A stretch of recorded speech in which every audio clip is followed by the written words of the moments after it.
Queridos, paz seja convosco. Estamos aqui para gravar mais uma pré-aula. Hoje vamos falar de um assunto muito bom. Vemos uma sequência de polêmicas aí, como é bom falar de polêmica, eu amo falar sobre polêmica. Eu quero perguntar para você nesse tópico, nessa aula de hoje, nesse tópico de número 11, a aula de número 11, sobre você realmente acredita na volta de Jesus? Será que o seu aluno acredita na volta de Jesus? É sobre isso que eu vou falar. É só um break que eu já volto.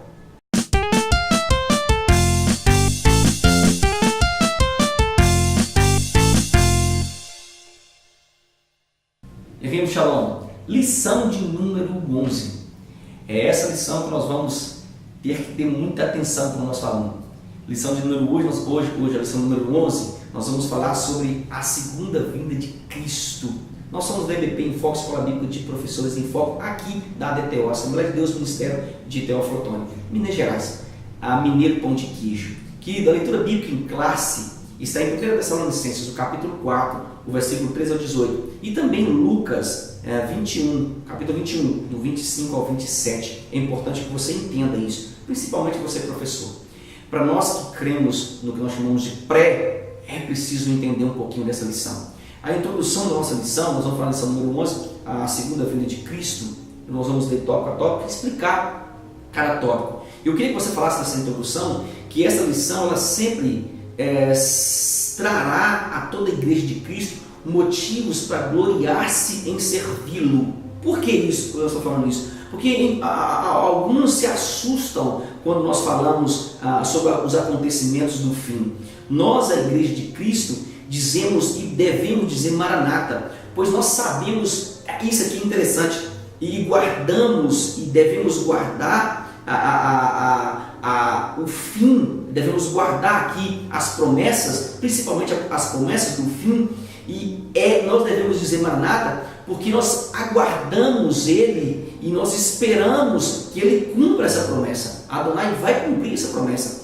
A nossa missão nessa lição aqui, querido, é mostrar as duas fases da vinda de Cristo. Então nós temos aqui que falar sobre a primeira e segunda fase.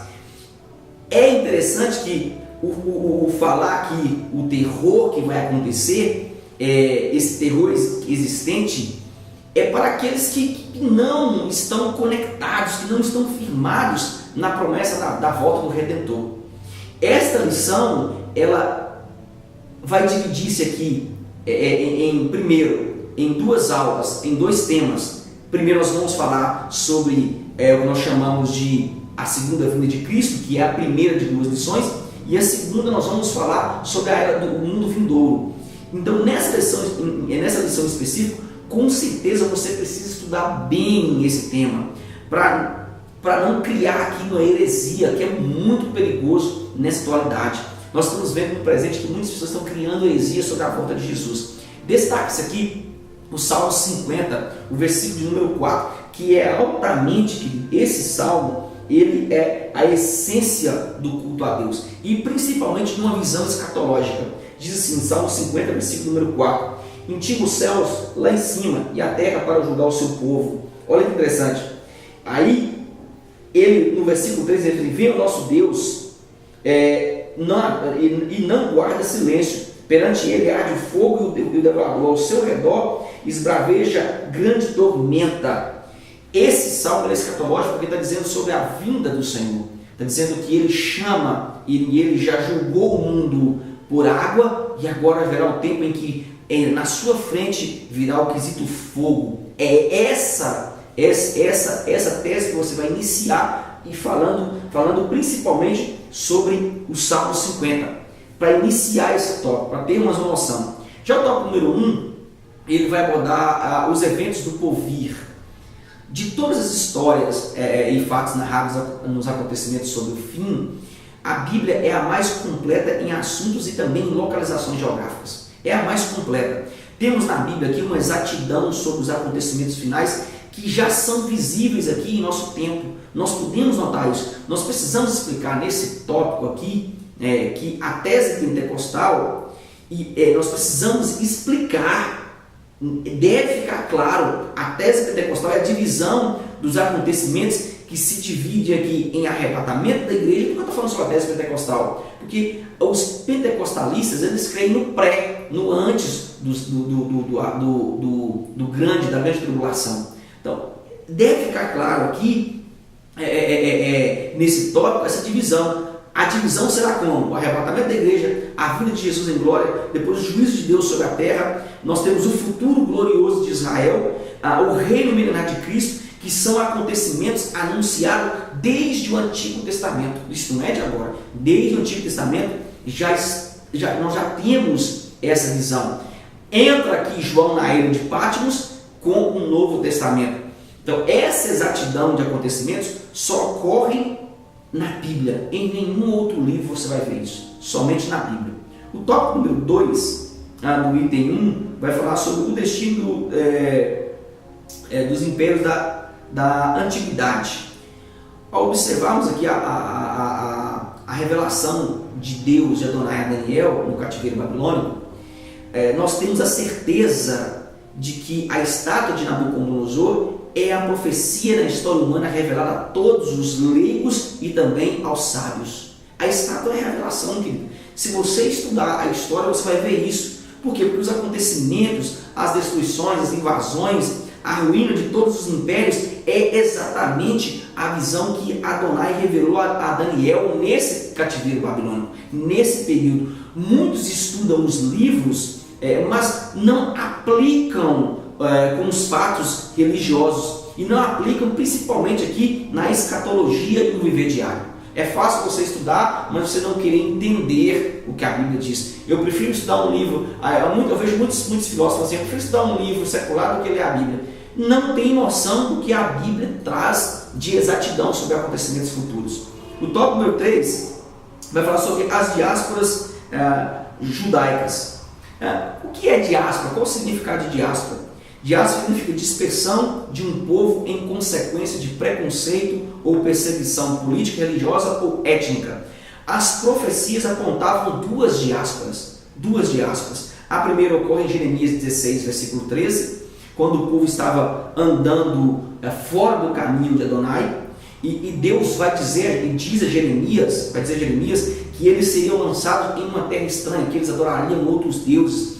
Logo depois o retorno acontece lá em Esdras, no capítulo 1, no versículo de 1 ao 3, quando você ler, você vai ver isso, com a convocação do povo pelo rei Ciro, porque o rei estava construindo uma casa para o Senhor em Jerusalém.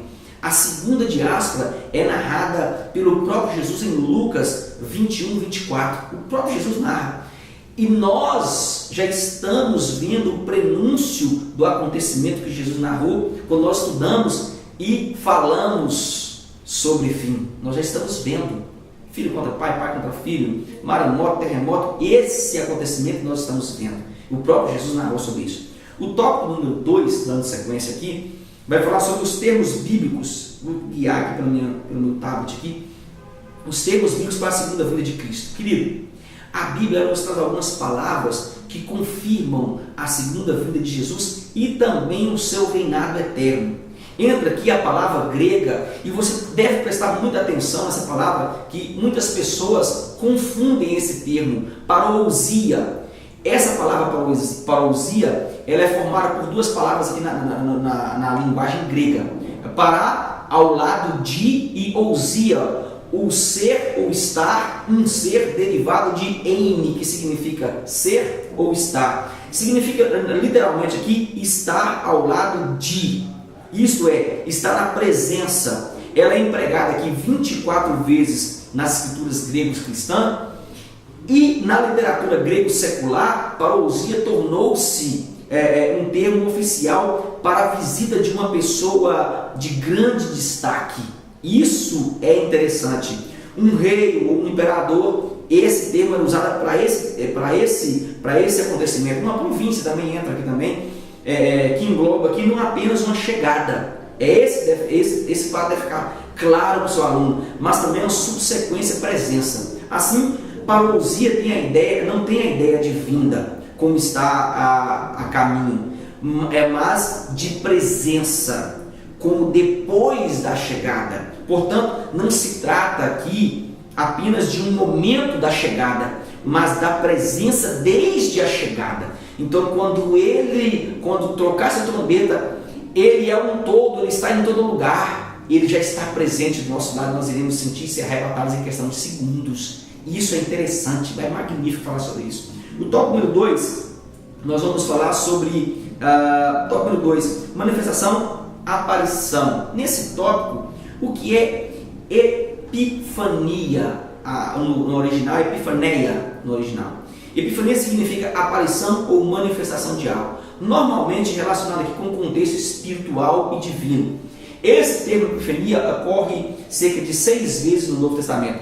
Entra em destaque aqui algo muito além da presença, como eu falava aqui no tópico anterior, mas o de viver entre os povos. Enquanto lá ele está, aqui epifania é viver. Entra aqui o caso de Jesus, que deixa a sua glória e foi criado no meio dos homens. A revista bíblica aqui, ela aplica o termo como sendo a vinda de Cristo ao povo novamente. Querido, nós precisamos entender que Ele não estará novamente conosco, mas nós estaremos com Ele na glória. Logo, o termo aqui não é apropriado para ser estudado nesse tópico, porque não é Ele que vai estar aqui, Ele já está em todo o tempo ao nosso redor, Ele é infinito, mas nós estaremos com Ele. É isso que deve ser falado. O tópico número 3 vai falar sobre revelação. Apocalipse é uma palavra de origem do termo grego, que é apocalipsis. Apocalipsis significa revelação ou ação de descobrir. Em sentido figurado, como você entendeu, Apocalipse pode ser um discurso aqui obscuro ou um cataclisma, acontecimento que é muito difícil ser revelado, muito difícil ser estudado. Quando nós falamos de revelação, nós usamos o termo Apocalipse, pois temos a revelação futura da humanidade. Nós temos também aqui a revelação de Deus a todos os povos. Há um texto muito bom de 1 Coríntios, no capítulo 1, o versículo de número 7, que diz assim, olha que interessante: de maneira que não vos falte nenhum dom, aguardando vós a revelação do nosso Senhor Jesus Cristo. A revelação de quem? Do nosso Senhor Jesus Cristo. Ele se revelará a quem? A sua igreja. Ele vai nos tirar no momento exato. Caminhando para o final aqui, o tópico número 3, ele vai falar sobre eventos, os eventos da segunda vinda de Cristo. Querido, quando nós falamos sobre eventos da segunda vinda de Cristo, entra em evidência que a palavra raptus em latim, é tirar. Entra também em grego a palavra arpazo, que significa levado rapidamente e com força. Isso significa que ele vai nos tirar rápido e com força, porque é um tempo que o inimigo vai cercar e tentar segurar a igreja. Esse tema é polêmico, porque muitos dizem que a igreja vai passar pela tribulação. Uns dizem que a igreja vai estar no meio da tribulação, outros dizem que será pré. Eu prefiro acreditar num período para que se cumpra a palavra, nós temos que ver se cumprir a palavra, no tratado do que nós chamamos governo único, tratado de paz. Quando a igreja vê o tratado de paz, realmente Yeshua irá tirá-la, porque é o tempo chegado. Ele não vai deixar que nós passamos pelo período chamado grande tribulação. Lembrando que a grande tribulação, ela é evidente quando começa o governo único. Então, o tempo de paz também é chamado período de grande tribulação. 3 anos e meio de paz, 3 anos e meio de guerra. A igreja tem que ver todo esse tratado para que se cumpra toda a palavra de Deus para a igreja. Esse evento descrito em 1 Tessalonicenses 4 e 1 Coríntios 15 refere-se à ocasião em que a igreja do Senhor será arrebatada da terra para encontrar-se com Ele nos ares. O arrebatamento aqui abrange apenas os salvos em Cristo. Deve ficar evidente aqui. A sala de aula, nossa sala de aula, deve entender que não existe horário para esse acontecimento. Por quê? Porque Adonai ele não tem tempo como ser humano, ele é atemporal. Esse termo nos faz entender o tópico de número 2, nos mostrando que é em questão de milésimos que nós estaremos com o Mestre na glória. É no piscar de olhos, filho. É porque nós devemos andar vigilante em todo o tempo. Já o tópico número 2, do item 3, vai falar sobre a vinda de Cristo em glória.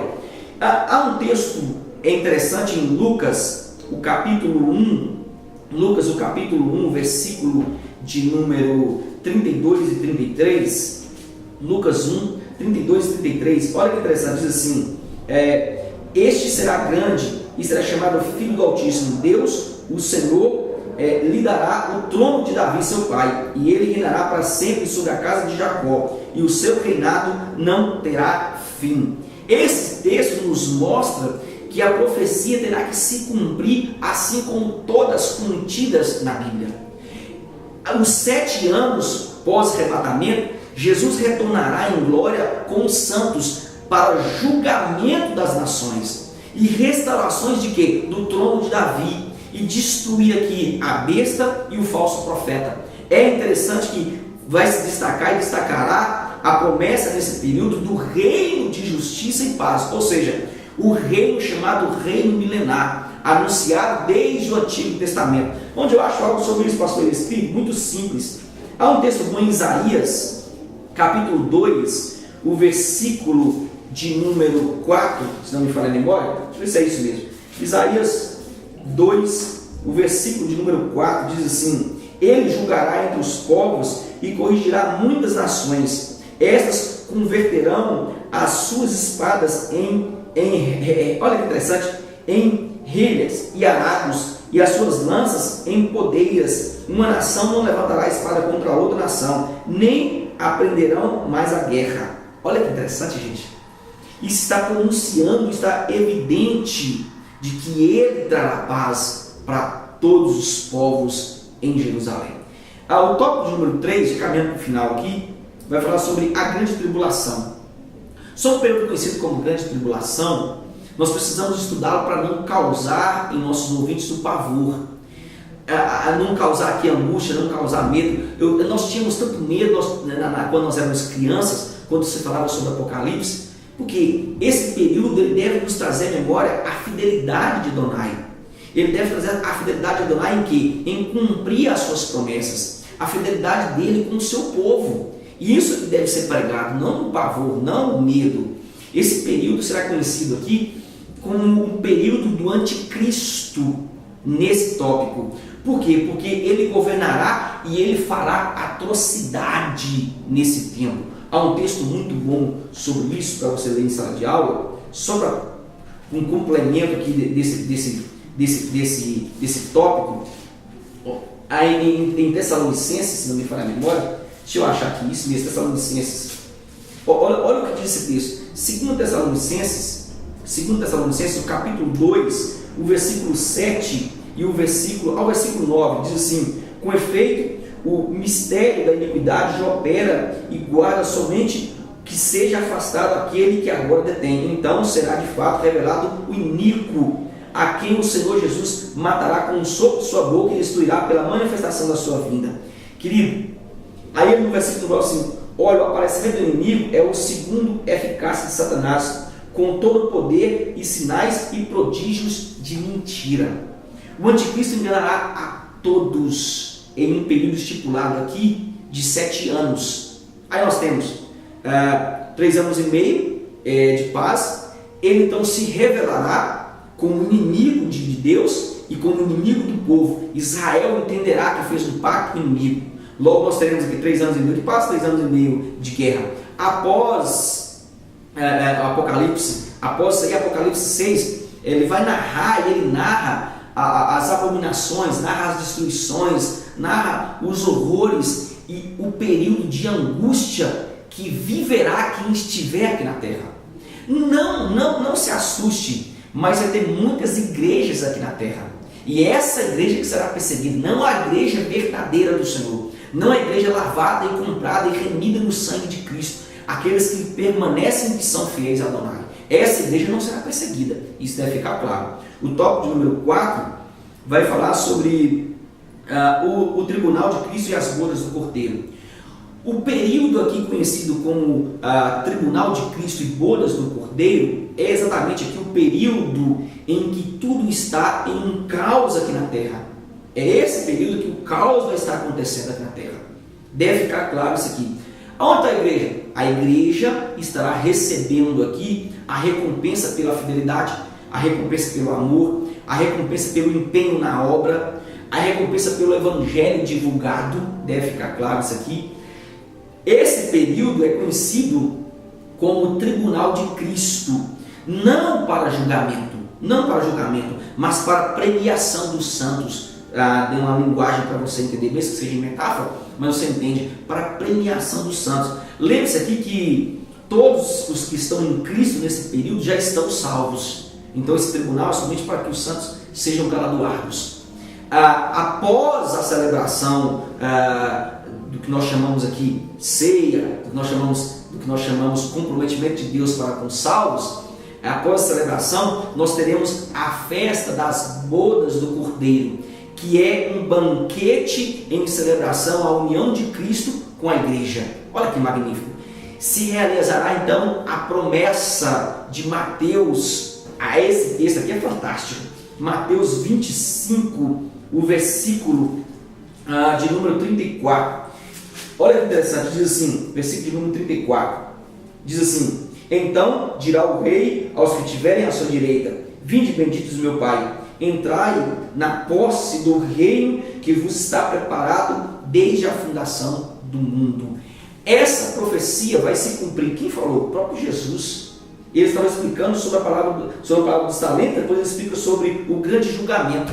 E ele explica que esse reino está preparado. Preparado para quem? Para aqueles que permanecerem fiéis, aqueles que aguardarem e não se sujarem, aqueles que permanecerem diante de Deus com as vestes brancas.